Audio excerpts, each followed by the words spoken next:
Welcome to OffGamers Wrap of the Week. This week, fridges fight you, mods piss people off, and we say goodbye to PS5 scalpers. Finally. All that and more, so let's get to the news. Before we head into the Wrap of the Week, don't forget to like, subscribe, and hit the notification bell to be notified for our content.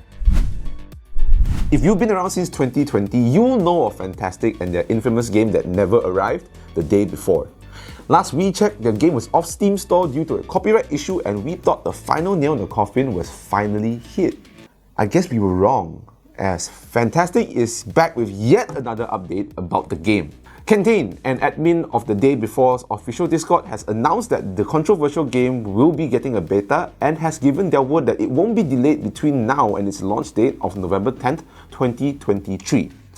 The beta will take place as we get closer to the release date, but no specific date has been shared. The Day Before was one of the most wishlisted games on Steam, and it was originally due to launch in June 2022, but it was delayed twice due to a trademark dispute. But Fntastic later admitted to IGN that it had already planned a delay. The developers then faced more accusations, including that it had copied elements from other games and that The Day Before is a scam altogether. They of course denied those claims. So gang, remember the date, 10th November 2023, on whether The Day Before actually happens or it's just the day that never comes.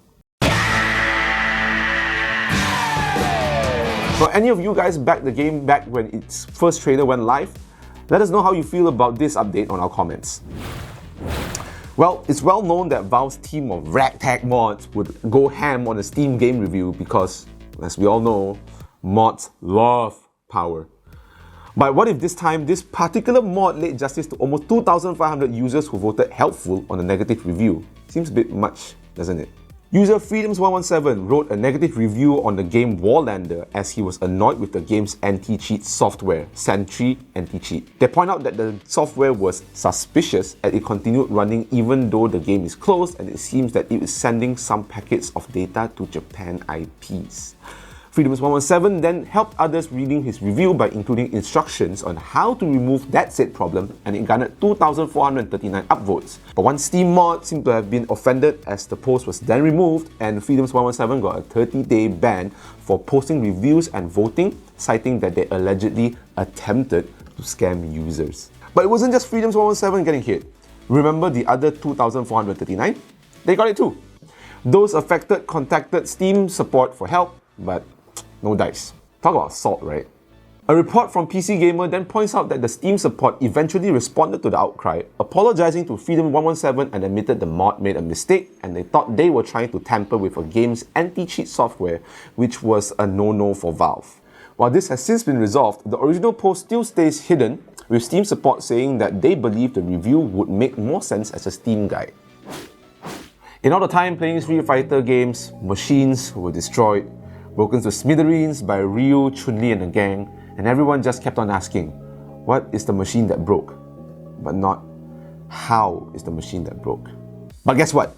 You can now exact revenge on the Street Fighters not by fighting for the machine, but by fighting as the machine. And in this case, the fridge is out for revenge. No, not this fridge. This fridge. In a new Street Fighter showcase that was released on April 20th, it revealed that the game will have a new World Tour mode, which is basically an open world RPG. An RPG mode in a fighting game? The world's gone crazy! Not only does this mode allow you to customize appearances, use clothing items that will help beef you up, what's also incredible is that you get to fight a fridge. Yep, that machine that you use to freeze water to ice and to make sure that your chicken palm stays fresh for at least a few more days will now be able to kick your butt. Apart from this revolutionary game changer in the genre of fighting games, oh yeah, we're calling that right now, there was more that was shown during the recent showcase, and we've linked that in our description if you want to watch it. We're going to take a little break in between segments to tell you more about OffGamers. OffGamers is a gaming e-commerce platform that ensures that your gaming needs is available every time, everywhere. Want Steam Wallet reloads? They've got it. PUBG Mobile UC? They've got it. Need Tinder Plus credits so that you can swipe all you want, look for the love of your life, or maybe do a weekend project? They've got it. Shopping with OffGamers is a breeze. They guarantee instant delivery for your purchase, have 24/7 customer service, multiple payment options, and most importantly, no hidden charges. So don't wait. Head over to offgamers.com to purchase your gaming needs today. Link in the description below. For over 20 years, Pokemon fans have circulated poor quality scans of the original watercolor artwork for the 251 monsters from the first two generations by renowned series artist Kensugimori. Believe it or not. Well, one person is out there to make things right and to restore it to Kensugimori's glory. Archivist and YouTuber Lu2 posted a thread on Twitter about the original scans, which were provided by software developer Christopher Excalibur Zero Wells.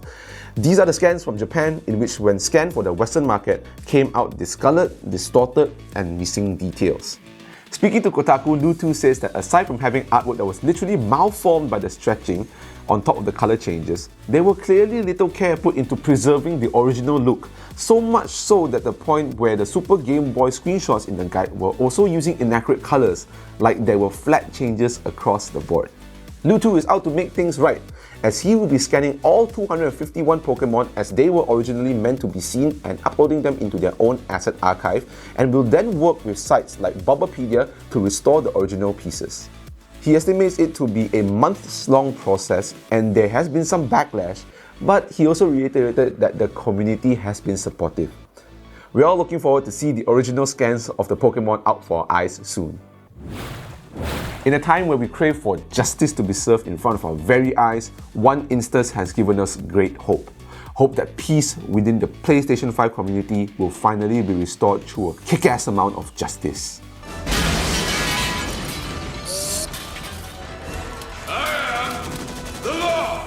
During the height of the pandemic, tech and gaming console makers were facing a massive chip crisis, and this made a great platform for scalpers to lap up everything they could grab their dirty hands on.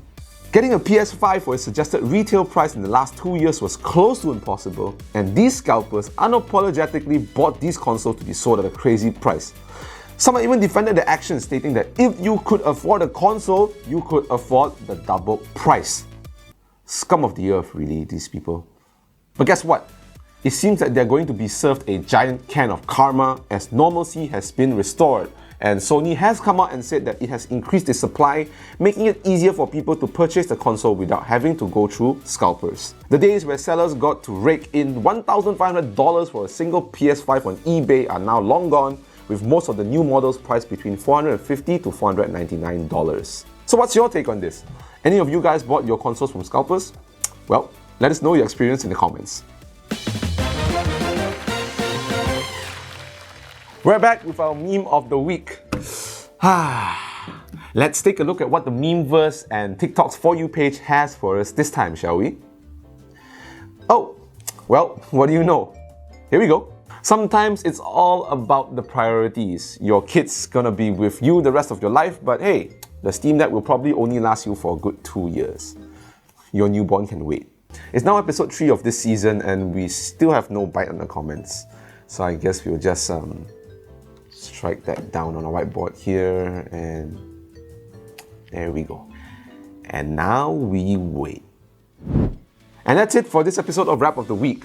Don't forget to get your game reloads, top-ups, and everything more on offgamers.com. And if you have anything you want to add into the news that we've mentioned, shoot us a comment. In the meantime, don't forget to subscribe to us on OffGamers, hit the notification bell to be notified, follow us on social media at OffGamers on Facebook, Instagram, and TikTok, and we'll see you guys next week. Bye!